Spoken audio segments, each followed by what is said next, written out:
बॉलीवुड में हर दिन हजारों लड़के व लड़कियां अपनी किस्मत आजमाने के लिए आते रहते हैं। कईयों को बड़ी आसानी से मंजिल नसीब हो जाती है तो कईयों को काफ़ी लंबा संघर्ष करना पड़ता है।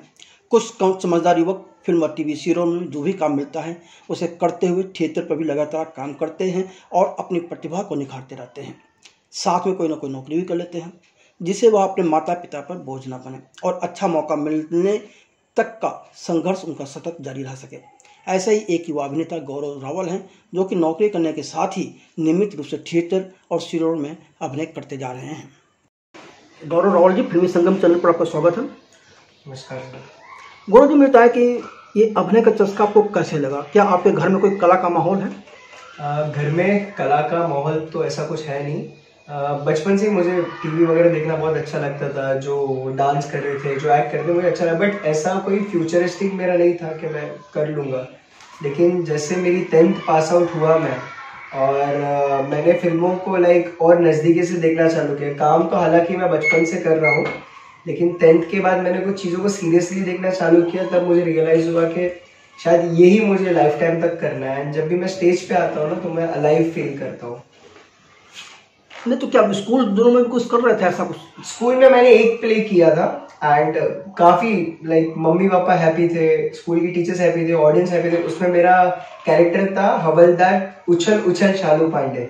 तो कॉमिक कैरेक्टर था। मुझे लोग बोलते हैं कि कॉमेडी अच्छी लगती है आप पे, तो वो मैंने कैरेक्टर किया था। स्कूल में सभी को अच्छा लगा था। घर वाले जब एनुअल डे में वो देखने आए तो वो सभी को अच्छा लगा। तो वहां से एक होप जागी थी।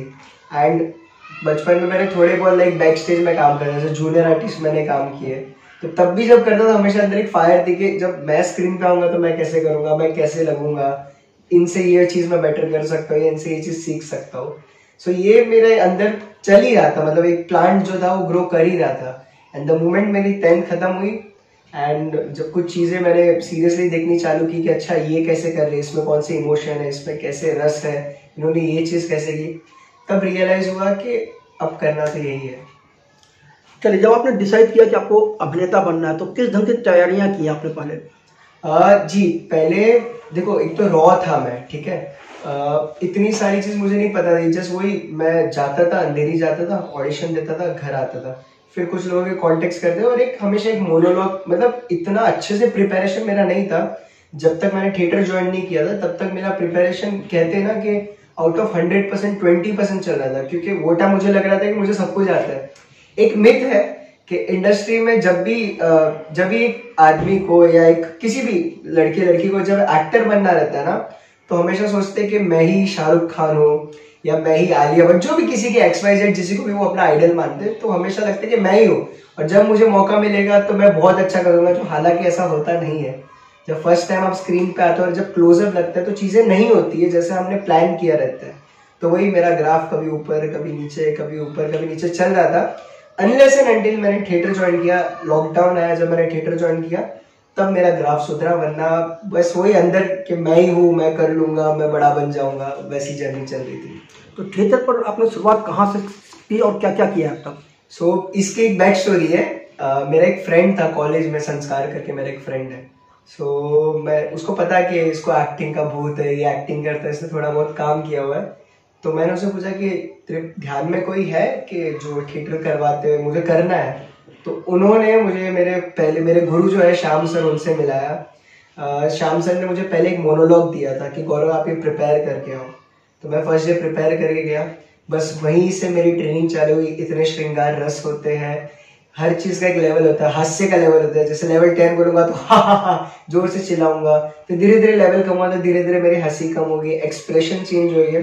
तो सर ने मुझे स्टार्ट टू एंड बताया वॉइस पे कैसे काम करो, क्लोजर लगता है तब कैसे। और बेनिफिट थिएटर का मुझे मेरे लाइफ में ये मिला कि कैमरा एक्टिंग में क्या होता है ना कि आपको कट्स मिलते हैं, तो अब हर बार अलग अलग बेहतर करने का आपके पास मौका रहता है। थिएटर में नहीं है, जो है यहीं पे है। आपको आवाज वैसे ही निकालनी है जो फ्रंट रो में बैठा पहला बंदा सुने, और वही आवाज, सेम आवाज लास्ट रो में बैठा 1000वां जो आदमी है वो सुने। तो सेम चीज आपको है ना कंटिन्यू रखनी है और वहां पे कट नहीं है। तो क्या है, जो है ना आपको वहीं पे पता चलेगा आप अच्छा कर रहे हो, खराब कर रहे हो, फीडबैक इंस्टेंटली आता है। जब आप वहां पे ग्रो करते हो ना, तो कैमरा एक्टिंग कहीं ना कहीं आपको इजी लगने लगती है कि हाँ मुझे आइडिया है, मुझे पता है कि मुझे 1 टेक देना है और ये चीज जब मैंने कैमरा एक्टिंग में करने लगी, जब मैं सीरियल्स वगैरह में करने लगा, तो मुझे फीडबैक आया कि आप अच्छा कर रहे हो। ठीक है, चलिए, आपने श्याम बिसारिया जी के साथ शुरुआत की जी। तो पहला नाटक कौन सा था, क्या नाम था, और फिर आगे कैसे गाड़ी बढ़ी? ठीक है, तो हुआ ये था कि श्याम बिमसरिया सर के साथ मैंने करीबन साल भर निकाल लिया था, 2 साल मैंने निकाल लिए थे सर के साथ प्ले करते करते। तो एक हम लोग हर साल भाव स्पर्धा करके इवेंट होता है, नेशनल ड्रामा कंपटीशन, तो उसमें हमारा ग्रुप हमेशा परफॉर्म करता है। एंड लकीली वो टाइम क्या हुआ था कि एक प्ले था जिसका नाम था वन कॉइन प्लीज। तो इंडस्ट्री में, टीवी इंडस्ट्री में, फिल्म इंडस्ट्री में जो उतार चढ़ाव होते हैं ना, उसके ऊपर ये कहानी थी। तो उसकी चालू हुई कि हम एनसीपीए में हम परफॉर्म करेंगे, नेशनल ड्रामा कंपटीशन भाव स्पर्धा में।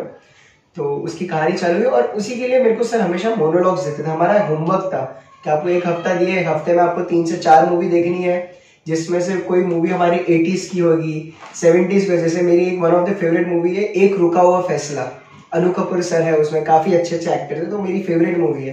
तो वैसे ही हमको मूवीज की हमेशा होमवर्क दिए जाते थे। एंड मैं बहुत टाइम से एक मोनोलॉग प्रिपेयर कर ही रहा था जो वन कॉइन प्लीज का था। एंड वन डे सर ने बोला कि गौरव, आप ये हमारा जो प्ले वन कॉइन प्लीज, हम चाहते हैं कि आप उसमें लीड करो। अब 2 लीड है, मैं उसमें पैरेलल लीड कर रहा था, तो जितना मेरा इंपॉर्टेंट है उतना ही मेरे को एक्टर महेंद्र भैया का इंपॉर्टेंट था। तो उसमें हमारी कास्टिंग हुई। एंड पहला प्ले था, तो हमेशा मतलब होता ना कि कमर्शियली और एक बड़े प्लेटफॉर्म पे प्रिपेयर कर रहे हो आप कोई प्ले, तो स्टार्टिंग में तो काफी दिक्कतें हुई, क्योंकि जो कैरेक्टर था ना वो मैं ही था, कहीं ना कहीं वो कैरेक्टर मैं ही था। अब ऐसा हो गया था कि जो मैं हूं ना वो अंदर ही दब के रहेगा, मुझे वो उछल के निकल के उसे बाहर लाना था। तो श्याम बिमसरिया सर ने मुझे काफी हेल्प की वहां पे। एंड हम परफॉर्म करने गए। जिस टाइम मैंने परफॉर्म किया मेरे पापा आए हुए थे, मुझे याद है। घर से मम्मी पापा आने वाले थे, बट मम्मी समहाउ नहीं आ पाई, पापा आए हुए थे वहां पे। तो जब उन्होंने प्ले देखा तो पापा ने मुझे एक बात कही थी कि तू क्यूट एक्टर लगता है, स्टेज पे स्क्रीन पे जब भी तो आता है तो बहुत क्यूट एक्टर लगता है। तो वो चीज मुझे कहीं ना कहीं अच्छी लगी। एंड फर्स्ट टाइम ऐसा हुआ कि जैसे ही हमारा प्ले खत्म हुआ, मैं बाहर निकला ऑडिटोरियम से और इतने सारे लोग आ गए थे, इतने सारे। वो एक होता ना फैन मूवमेंट, आपको पहला प्ले अचानक से इतने सारे लोग आ गए, तो एक फैन मूवमेंट आया था मेरे लाइफ में। एंड मैंने वो टाइम सबको बोला कि आज मैं जो भी हूँ, मेरे जो सर है श्याम बिमसरिया सर, जो भी मैंने एक्ट किया है सब उन्हीं के कारण हुआ। और एक जन ने मुझे कहा था कि जो तू एनर्जी लाता है ना स्टेज पे, वो तू लाइफ टाइम तक मेंटेन रखना। वो बात की मैंने गार्ड मान दी कि मैं कुछ भी करता हूँ हमेशा वो एनर्जी मेंटेन करता हूँ। हालांकि उसके बाद हम वो कंपटीशन तो नहीं जीत पाए, लेकिन हाँ मेरी थिएटर की और सिनेमा की जर्नी वहां से चालू हुई।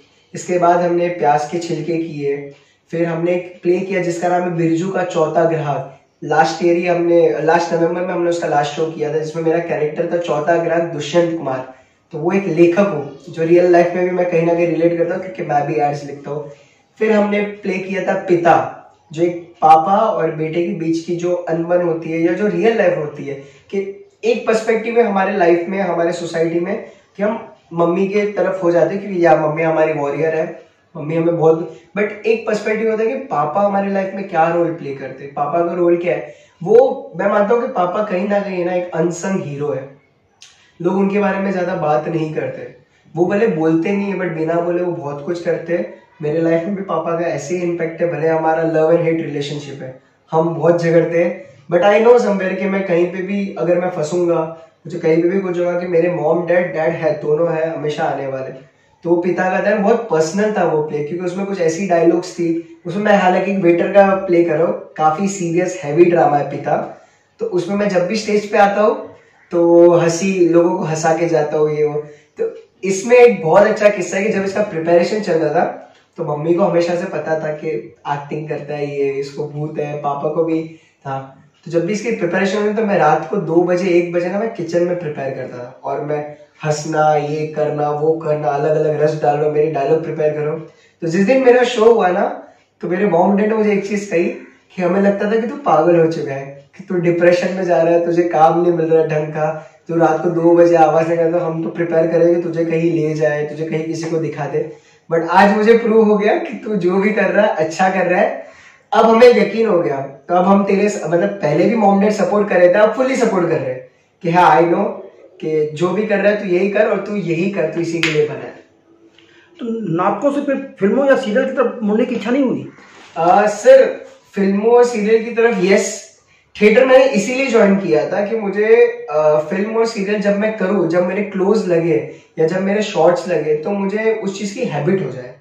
मुझे कहते हैं ना, मुझे पहले से नॉलेज हो जाए कि फ्रेम ऐसी है, मुझे इस टाइम पे समझो एक सीन है, सीरियसनेस है, तो मुझे उसका लेवल पता होना चाहिए। हास्य का लेवल मुझे पता है कितना सटीक करना है। वेरिएशन अगर मुझे डायरेक्टर बोले कि आपके पास गौरव ओपन हैंड है, आप ये सीन को अपने तरीके से करो, तो ये चीज की प्रैक्टिस तो मैं सालों से कर रहा हूँ, तो वो मेरे पास एक अपर हैंड है वहां पे। तो शुरुआत कहाँ से हुई, सीरियल में या फिल्म में? मेरी शुरुआत हुई थी एड से हुई थी। जब मैं छोटा था वो टाइम पे, तो एक एड मैंने की थी, नेस्ले की मैंने ऐड की थी, वहां से हुई थी। फिर धीरे धीरे करते करते ऐसे जूनियर आर्टिस्ट मैंने काम करना चालू किया, तारक मेहता वगैरह सीरियल में ऐसे जूनियर आर्टिस्ट, गरबा के टाइम बच्चे आ जाते थे।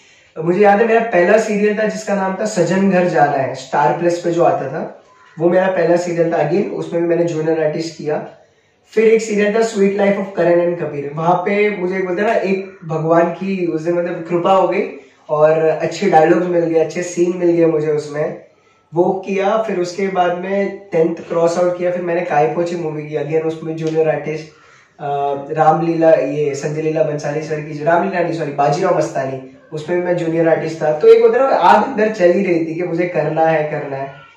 फिर आगे बढ़ते बढ़ते बढ़ते बढ़ते फिर मुझे पहला सीरियल मिला जिसका नाम था बड़े अच्छे लगते हैं। चेतन शर्मा सर जो कास्टिंग डायरेक्टर है, उन्होंने मुझे, सब भगवान की कृपा से हुआ है कि मैं ऑफिस में बैठा था, मैं काम कर रहा था, मैंने जस्ट प्रोफाइल सेंड, क्योंकि चेतन सर उसके पहले मेरा प्रोफाइल कभी नहीं देखते थे, पता नहीं क्यों। तो शायद मैं फिट नहीं आता रहूंगा, उनकी मतलब उनकी गलती नहीं है, मैं शायद कभी फिट नहीं आता रहूंगा।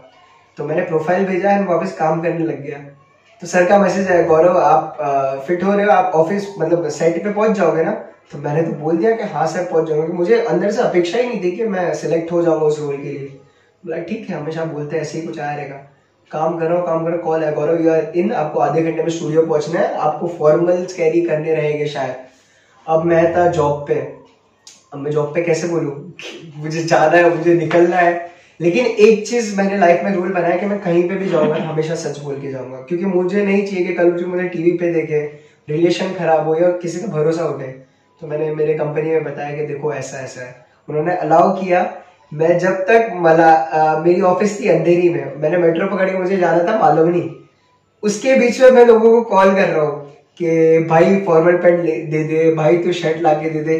तो मेरे लाइफ में दोस्तों ने मेरी बहुत हेल्प किया। आज तक मैं जो भी बना हूँ या आगे जाके जितना भी मैं बनूंगा, हमेशा मेरे पेरेंट्स, मेरे दोस्त हमेशा एक इंपॉर्टेंट रोल प्ले करेंगे मेरे लाइफ में, क्योंकि उन्होंने मुझे बनाया है। क्योंकि मोरल सपोर्ट जो होता है लाइफ को, मतलब इंसान को जिंदगी में चाहिए, तो मुझे इन दोनों से मिला है। तो फ्रेंड्स हमेशा मेरे जुगाड़ू रहे। तो मैं जितनी देर में अंधेरी से मलाड में पहुंचा था, 20 मिनट्स में उन्होंने मेरे लिए फॉर्मल पैंट्स ला लिए थे, फॉर्मल शर्ट ला लिए थे, फॉर्मल शूज ला लिए थे। एंड बंगाल मुझे पहला मेरा रोल मिला वहाँ। क्या किरदार था वो? मैं एम्प्लॉय था, जो बेसिकली नकुल मेहता है उनके जो हीरो है, मेन हीरो, तो उनका एम्प्लॉय था, ऑफिस एम्प्लॉय था मैं उनका। इसके अलावा कौन कौन से सीरियल किए? उसी के बाद चेतन सर से मुझे काम मिला, जो मुझे कुमकुम भाग्य मिला था। तो वहां पे एक सीक्वेंस था जहाँ पे टेररिस्ट ने अटैक कर दिया था, तो वहां पे मैं एज ए रिपोर्टर काम कर रहा था, काफी अच्छी फ्रेम मिली थी। अगेन बालाजी के साथ मैंने दूसरा सीरियल किया, तो अंदर एक होता ना कि हाँ बालाजी में ही कहीं ना कहीं काम करो। कुमकुम भाग्य किया, उसके बाद मैंने किया नागमणि सीरियल की। नागमणि सीरियल दंगल चैनल पे आती है, वहां पे जो मेन हीरोइन है उनका स्टूडेंट हो, क्योंकि उनकी नई नई शादी हुई थी। तो मेरे कारण बहुत सारा फसाड हो गया था शो के अंदर, क्योंकि मैं ऐसा ही कैरेक्टर था जो कंफ्यूजन क्रिएट करता है, ये भोला है लेकिन कंफ्यूजन क्रिएट की। उसके बाद मैंने किया स्वराज टीवी शो किया।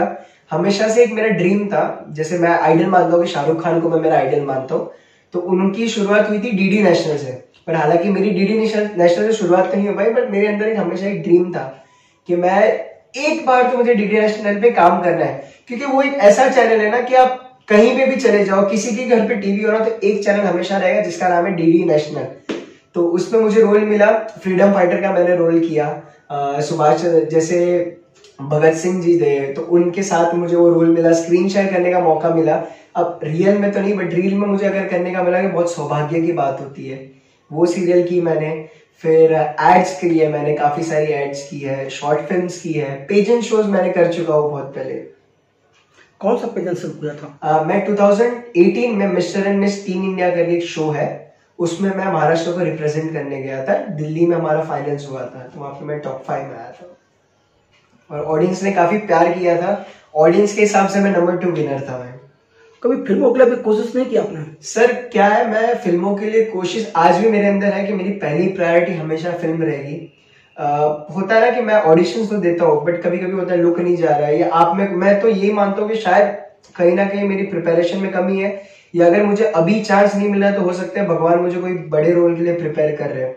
तो एक लाइन है कि लोग कहते हैं कि आप उतने ही कामयाब बनोगे जितना आप सहोगे। तो मैं मानता हूँ कि मेरी जर्नी का पार्ट है कि अगर मुझे झट से कोई चीज नहीं मिल रही है ना, तो वो मुझे कोई ना कोई सीख दे रही है। कि जैसे अगर मैंने कॉलेज स्टूडेंट का कैरेक्टर किया, मैं उसमें लॉक नहीं होता हूँ, तो मुझे एक सीख दी है जिंदगी ने कि कॉलेज स्टूडेंट तुझे और प्रिपेयर अच्छे से करना है। और अब तो मैं मानता हूँ कि मेरी जर्नी अब तक शुरू ही नहीं हुई है। मेरी जर्नी कब शुरू होगी, जब मुझे एक अच्छी कंटिन्यूटी मिलेगी एज अ सीरियल, या मुझे एक बड़ी फिल्म मिलेगी। उसके बाद मुझे ना हमेशा परफॉर्म करके खुद को सस्टेन करना है। वो टाइम भी ऐसा होगा कुछ प्रोजेक्ट जाएंगे आएंगे, तो अगर अभी से आदत मैं कैरी फॉरवर्ड करके आगे जाऊंगा तो शायद मेरी जिंदगी आसान हो जाएगी उस चीज के लिए। आप ऑडिशन देने जाते हैं जी, वहाँ जो कास्टिंग डायरेक्टर्स होते हैं, हाँ जी, क्या बिहेवियर होता है, और वो जब वहां से रिजेक्शन होता है तो क्या फील होता है? सी कास्टिंग डायरेक्टर का सर मैं आपको बोलना चाहूंगा कि दो पहलू है। एक तो हर किसी को पता है जो नेगेटिव पहलू है, हर किसी को पता है, बट मैं उस चीज को फिलहाल के लिए मैं निगलेक्ट करूंगा, क्योंकि ये मेरी इंडस्ट्री है। मैं मानता हूँ मेरी इंडस्ट्री है, मुझे काम अच्छे और बुरे दोनों होता है, मेरे हाथ में है कि मुझे किस राह में जाना है, अच्छे के हाथ में है ना, बुरे के राह में जाना है। तो मैं मानना चाहूंगा कि देखो वो रूड होते नहीं है, जैसे उनका परसेप्शन बन के रखा है ना, वो रूड होते नहीं है। दिन में उनके पास हजारें प्रोफाइल आती है, 1000 प्रोफाइल आती है, 2000 प्रोफाइल, क्योंकि अगर कोई भी सीन में अगर किसी को ओके भी बोल रहा है ना, तो उसके लिए भी हजारों लोग ऑडिशन देते हैं, और वही हजारों ऑडिशन उनके पास आते हैं। तो क्या होता है कि कभी कभी प्रोफाइल नहीं देख पाते, या अगर आपको लुक जा रहा है नहीं जा रहा है, तभी वो आपको रिवर्ट करते हैं। और चलो लुक आपका चला गया, आपको उन्होंने एक ऑडिशन भेज दिया कि आपको ये ऑडिशन बना के भेजना है, हमने ऑडिशन बना के भेज दी। कभी वर्क करता है, कभी वर्क नहीं करता है। इसमें दिक्कत ये ना, हर एक एक्टर है ना एक उम्मीद पाल लेता है कि अगर मुझे रिवर्ट आ रहा है कि ओके हम आपको एक ऑडिशन स्क्रिप्ट दे, तो कहीं ना कहीं एक एक्टर के मन में उम्मीद आती है कि शायद मैं इसके लिए हो सकता हूँ। फिर वो ऑडिशन भेजते हैं, जब रिवर्ट नहीं आता ना कि आप हाँ या ना, जब रिवर्ट नहीं आता तब बुरा लगता है। कि मेरे साथ एक बार ऐसा हुआ था कि मुझे एक शो के लिए कहा था कि आपको इस रोल में आपका हो सकता है, अगर आप फ्री हो तो आप मुझे अपनी अवेलेबिलिटी बता दो। तो मैंने कहा था यस मैं कल से फ्री हूँ। उन्होंने मुझे कहा कि मैं आपको आधे घंटे में बताता हूँ लोकेशन क्या है, बजट क्या रहेगा। मैंने कहा ठीक है। आधे घंटे बाद मुझे फोन आता है कि आपको ये नहीं, ये शो मैं करा रहा हूँ, ये नंबर 1 शो फिलहाल चल रहा है। अदर मैं वापस, मुझे नाम नहीं लेना किसी भी शो का। तो मैंने कहा ठीक है, अगर ये नंबर 1 शो है और सब हर किसी के घर पे ये शो चल रहा है तो मैं ठीक है। उस सर मुझे 12 बजे कहा था कि आपके पास लोकेशन टाइम वगैरह। मैं सर रात को 9 बजे से लेकर सुबह 6 बजे तक इसी राह पे मैं जाग रहा था कि चल अब फोन आ जाए, अब फोन आ जाए, अब फोन आ जाए। बट उस दिन वो फोन नहीं आया। तो गलती ये है कि हम कभी कभी उम्मीद पाल लेते हैं। एंड कास्टिंग डायरेक्टर का कुछ एक उनका लो पॉइंट ये है कि वो रिवर्ट करना भूल जाते हैं। कि अगर आप हाँ बोल दोगे, अगर आप ना बोल दोगे ना, तो एक एक्टर संतुष्ट हो जाएगा अंदर के चलो ठीक है नहीं बना, next what, next what, next what. तो एक है। बट अभी जिन लोगों के साथ मैं काम कर रहा हूँ उन लोग काफी अच्छे हैं। मैं उनका नाम लेना चाहूंगा, पर्सनली मैं उनका नाम लेना चाहूंगा। एक तो मैंने कहा चेतन शर्मा सर, एक है संतन सर, एक है जिम कैरी सर, और भी 2-3 है जिनके साथ मैं काम करता हूँ। इन लोग काफी अच्छे लोग हैं। इनकी एक आदत मुझे अच्छी लगती है कि अगर आप फिट नहीं भी हो रहे हो ना, तो आपको मैसेज करते हैं कि सॉरी इस बार वर्क नहीं हुआ, सो नेक्स्ट टाइम आप अगर वर्क करते। तो मुझे काफी अच्छे लगते हैं। मैं हमेशा इनफैक्ट मैंने इनमें से किसी से बात भी करता हूँ कि सर मुझे आपकी यही चीज अच्छी लगती है।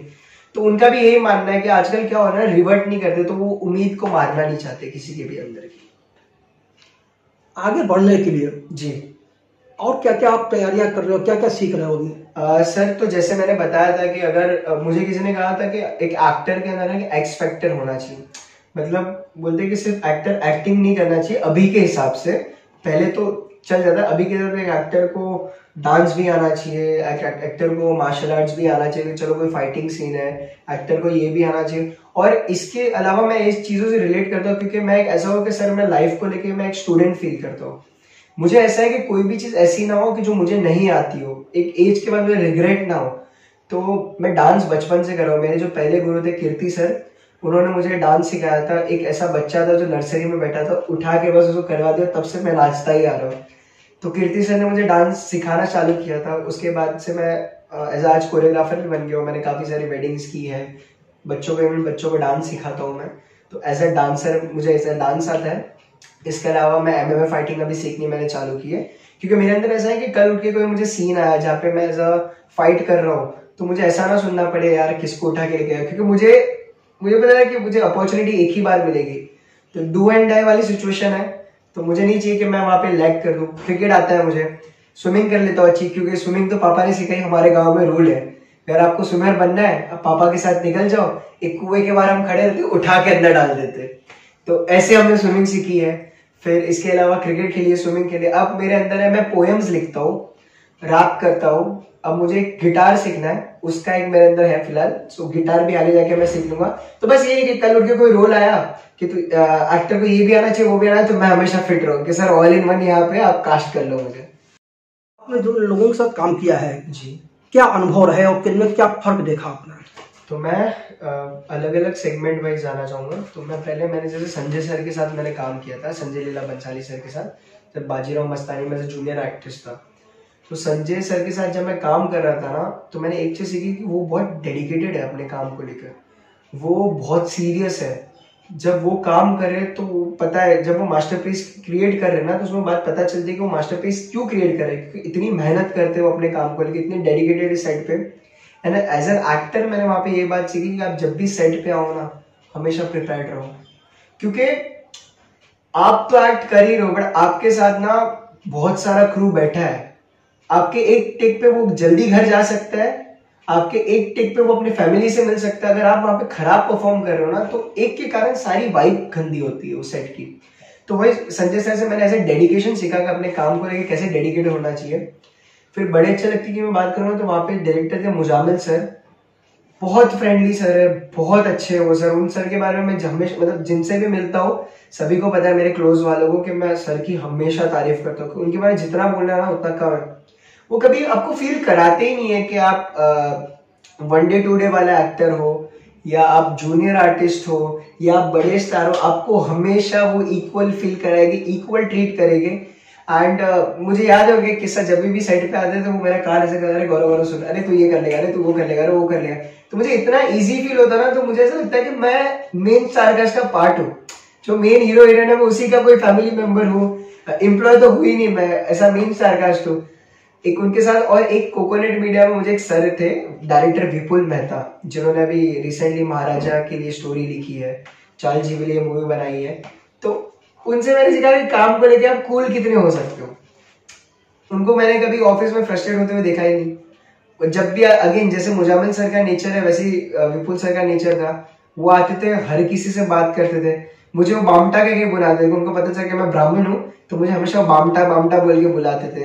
एंड मतलब मैं कौन था कंपनी में, मैं जब जॉब कर रहा था प्रोडक्शन में, मैं कौन था, डिजिटल मार्केटिंग में मैं इंटर्नशिप कर रहा था। तो मैंने कहा कि सर मुझे भी एक्टिंग करनी है। वो अच्छा तूने एक्टिंग कर लीजिए, गुजराती बोले अच्छा तूने एक्टिंग कर लीजिए, क्या क्या किया है तूने, ये वो। सर हमेशा ऐसे नॉर्मली आके बात करते थे, हमेशा मुझे कुछ ना कुछ सिखा के जाते थे। हर डायरेक्टर से मैंने ये कुछ ना कुछ उन्होंने मुझे सिखाया है। मुजामिल सर ने मुझे ये सिखाया है कि आप जब भी डायलॉग बोलो ना, एक कन्विक्शन के साथ बोलो, एक कॉन्फिडेंस के साथ बोलो, और ऐसा कॉन्फिडेंस हो कि सामने वाला मान जाए। अगर मैं स्क्रीन पे बात कर रहा हूं कि ये चोरी मैंने नहीं की है, तो स्क्रीन पे ऑडियंस मान जानी चाहिए। तो मुजामिल सर ने जब मुझे कॉन्फिडेंस वाली बात की, वो आगे जाके काफी सीरियल में मुझे वर्क की। मेरे जितने भी एक्सपीरियंस था सब पे वो वर्क किया। किन लोगों के साथ काम करना चाहते हो? अगर मैं आपको ऐसा फिल्म की बात करूंगा तो मेरे favourite Imtiaz Ali sir, Karan Johar sir. अब वो लोग बोलते हैं कि इनके साथ क्यों काम करें, बट मुझे उनका एक सेक्टर जो है वो मुझे बहुत अच्छा लगता है, उनका एक जो सेगमेंट है वो मुझे अच्छा लगता है। अनुराग कश्यप सर के साथ मैं काम करना चाहूंगा। शशांक कायतन सर है, उनके साथ मैं काम करना चाहूंगा।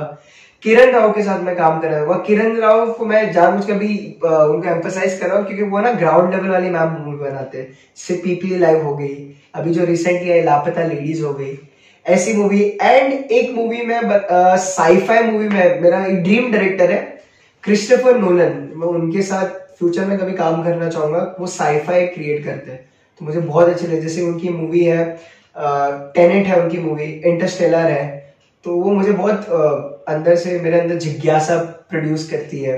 तो ये डायरेक्टर्स के साथ मैं काम करना चाहूँगा। आपने अभी बताया कि आप कहीं नौकरी भी कर रहे थे, कहाँ नौकरी कर रहे हो, नौकरी करने की जरूरत क्यों पड़ी?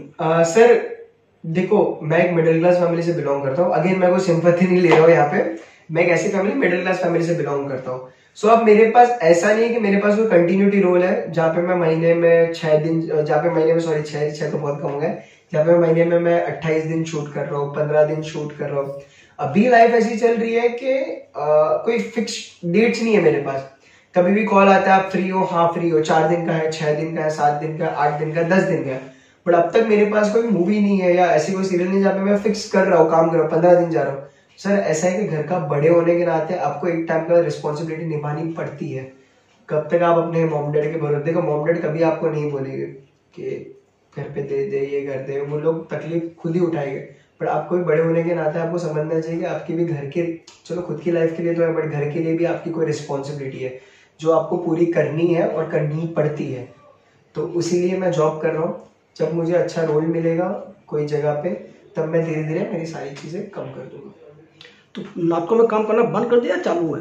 नहीं, नाटक में तो चलिए, जस्ट अभी जब मैं यहाँ पे इंटरव्यू के लिए, इसके पहले मेरा जो अभी प्ले आने वाला है जिसका नाम है अकबर डिकोडेड, उसमें मैं बिरबल का किरदार निभा रहा हूँ। तो यहाँ आने के पहले मैं वही प्रैक्टिस करके आया। तो मुझे ऐसा लगता है कि चलो अगर मैं जॉब भी कर रहा हूँ, 6 के 6 दिन या 7 के 7 दिन तो पॉसिबल नहीं होता है कभी कभी कि मैं शूटिंग ही कर रहा हूँ। तो जो 6-7 दिन के बीच में अंदर जो हम भूख शांत रखते हैं, वो शनिवार और रविवार को जाके हम ऐसा अलाइव फील करते हैं। कि वहां पे थिएटर में एक चीज अच्छी है कि सब अलग अलग सेक्टर से लोग आ रहे हैं। कोई आईटी वाला आ रहा है, कोई इवेंट वाला आ रहा है, कोई सीए आ रहा है, कोई सीएस आ रहा है, लेकिन सबके अंदर एक जज्बा है, एक्टर का जज्बा है। जब वहां आता है ना, वहां की मुझे मोटिवेशन मिलती है कि ये सीईओ होके यहाँ आ रहा है, ये हाउसवाइफ होके यहाँ आ रही है, ये 80 साल की लेडीज है वो यहाँ पे आ रही है, 70 साल के अंकल यहाँ पे आ रहे हैं। तो मुझे एक मोटिवेशन आता है, तो मेरी उम्र तो इनकी आधे में भी नहीं है। तो जब ये उम्र में कर सकते हैं तो मैं मेरे उम्र में क्यों नहीं कर सकता? एंड मुझे अलाइव फील होता है जब भी मैं स्टेज पे आता हूँ या कोई भी चीज परफॉर्म करता हूँ, मुझे जिंदा वाली फीलिंग आती है। आपने बताया कि आप कविताएं लिखते हो, पोएम्स लिखते हो जी, किस तरह के पोएम्स लिखते हो? सर जॉनर मेरा ये है कि सॉफ्ट, काफी सॉफ्ट, कभी प्यार मोहब्बत पे लिख दी, या कभी कोई विषय चल रहा है, सीरियस विषय चल रहा है उस पर लिख दी। जैसे अभी ये जो गाजा के ऊपर चल रहा था, अगेन मैं कोई रिलीजन के खिलाफ नहीं हूँ, किसी भी कंट्री के खिलाफ नहीं हूँ, बट मुझे वो चीज अच्छी लगी जब हमारे घर में चीज होती है ना, लोग उसके बारे में बात नहीं करते, तो इस चीजों में मैं थोड़ा सा वोकल हो जाता हूँ। तो ऐसी कोई सिचुएशंस आते हैं उसमें मैं लिखता हूँ।